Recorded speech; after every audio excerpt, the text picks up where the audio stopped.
Hello and welcome to this session on what the difference is between non-profit organisations and social objectives. In today's session, what we're going to have a look at is we're going to look at defining what are non-profit organisations and social enterprises. And then importantly, we're going to have a look at evaluating the advantages and disadvantages of operating within these businesses. So first of all, let's start off with what do we mean by a non-profit organisation? Now, a non-profit organisation are entities or businesses that will operate to fulfil social objectives. And when we talk about social objectives, this is just when a business tries to contribute positively to society, so solving a social problem. And their main aim is not to make a profit. It is just to focus on these social objectives. And the way these non-profit organisations will make money or raise money is through different fundraising activities. Those activities can be through donations, through grants, crowdfunding, and of course our fundraising activities. Now, a fundraising activity could be typically, let's say, someone raising money for a certain charity by running a marathon. That would be a great example of a fundraising activity, and the money will normally be going to a non-profit organisation. And here are some really good and popular examples of them.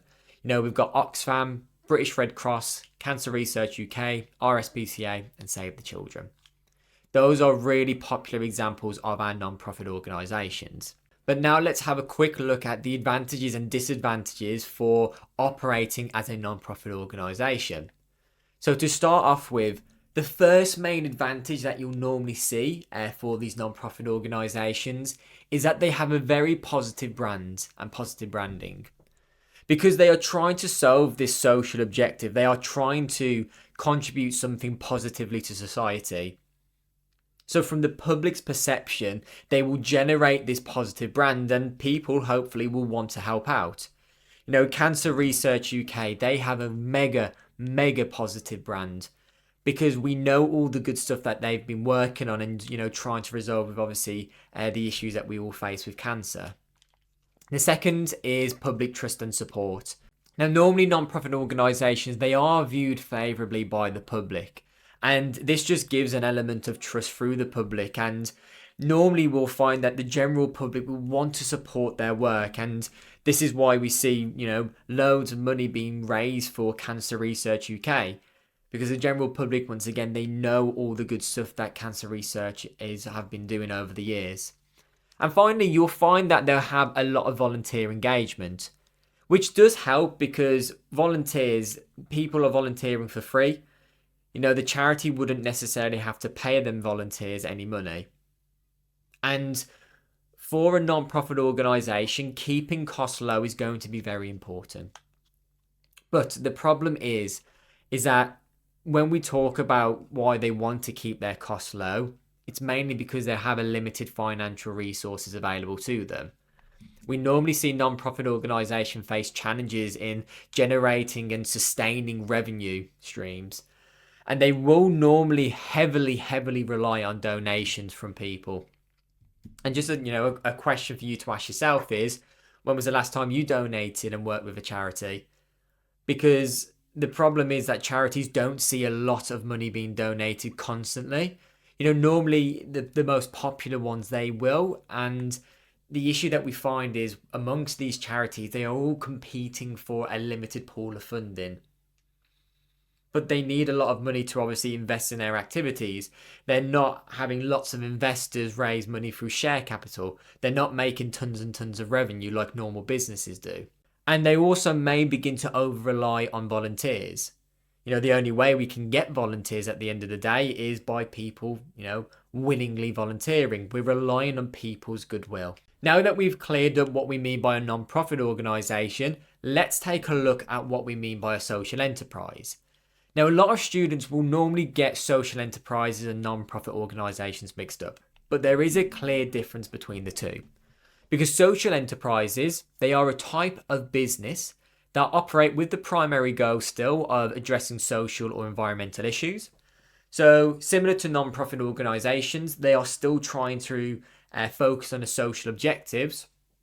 But the biggest difference here is that they will try to still generate profit. And that's the biggest difference between our non-profit organisations and our social enterprises. Social enterprises will still aim to try and make a profit. And they basically take the best of both worlds. They take the best of a profit organisation and a charity and combine that together to produce what we know as a social enterprise. So as we can see, a social enterprise aims to serve social objectives such as environmental and social goals while positively contributing to society. And they're going to be doing that while still trying to make a profit. Here's a bit of an example. So let's say we are looking at a coffee business. Now, their social objective and what they are trying to achieve is supporting, let's say, coffee farmers who are working in poor working conditions and are underpaid. But what the cafe is going to do and the coffee shop's going to do is that they're going to pay those farmers a fair wage. So they will look at ethically sourcing their raw materials, such as the coffee beans. They will then sell the coffee to customers. Customers will purchase the coffee and they will make a profit and reinvest it. All of this, they're making that profit to try and solve that social objective. But just as a side note, not all of the profit has to be reinvested back into the business. We can still pay it out. The main thing that I really want you guys to focus on is that with social objectives, they will be aiming to maintain and sustain profitability status. That's the biggest difference. Now, what are the advantages and disadvantages then of operating as a social enterprise? Now, the first main advantage is looking at the social impact. So as we've said, social enterprises, they are driven by a social or environmental mission, which allows them to have that positive impact on society and address, ethical issues. And I think what's really important is that because we are, as a social enterprise, focusing on these social issues, people will tend to figure out that, okay, this business is trying to do something good. They aren't just trying to make as much money and as much profit as possible to benefit their shareholders. And because of that, we generate our positive brand image. And that brand image can act as a bit of a competitive advantage for us.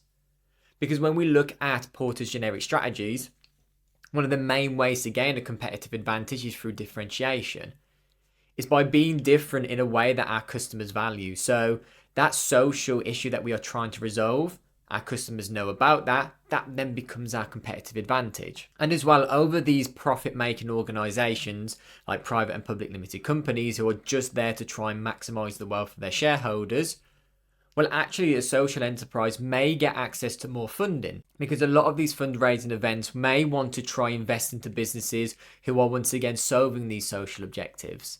And finally, another advantage can come down to the fact that employees may actually be more motivated to work in social enterprises. And this is because when an employee has the same personal values as the company's values, they are more willing to work harder because they know that they are working into something that they are passionate about and also are doing something positive to the society. So when looking at motivation, we can then build our chains of analysis of higher levels of productivity, lower unit costs, and then so on and so on. However, social enterprises, they're not without their limitations. The first major limitation comes from the fact that there is a limited amount that these social enterprises normally scale to. And this is because of the financial constraints that they face. Social enterprises, they often face these financial challenges due to their social objectives. Because they are trying to solve a social objective, that normally means that they may have higher costs. Going back to the example of the coffee shop, because they are trying to source their raw materials ethically, they are doing so at a higher cost. So their profit margins might not be as great. Or in order to combat their high costs, they increase their prices. And we can relate that topic now to price elasticity of demand because yes, we are increasing our prices, but how much does demand change by? And also we have this trade-off that we need to manage. Should we focus more on the social impact or our financial impact? Because we have to have a nice balancing act. We can't lean 100% one way and ignore the other because remember, a social enterprise, they want to be making a profit and maintaining that profitability status while solving social objectives. And the final point there is that there may be a lack of awareness of social enterprises among consumers. If I asked you to name the top 10 social enterprises that you know, you may struggle to do so. So unless the company is really trying to promote themselves as a social enterprise, it might be hard for a customer to really know what work is going on in the background for them trying to solve their social objectives. You can walk down a high street and you may walk past 5 or 10 social enterprises without you even knowing. Thank you so much for watching this session. I hope to help you understand the main difference between a non-profit organisation and a social enterprise. I'll see you in the next one.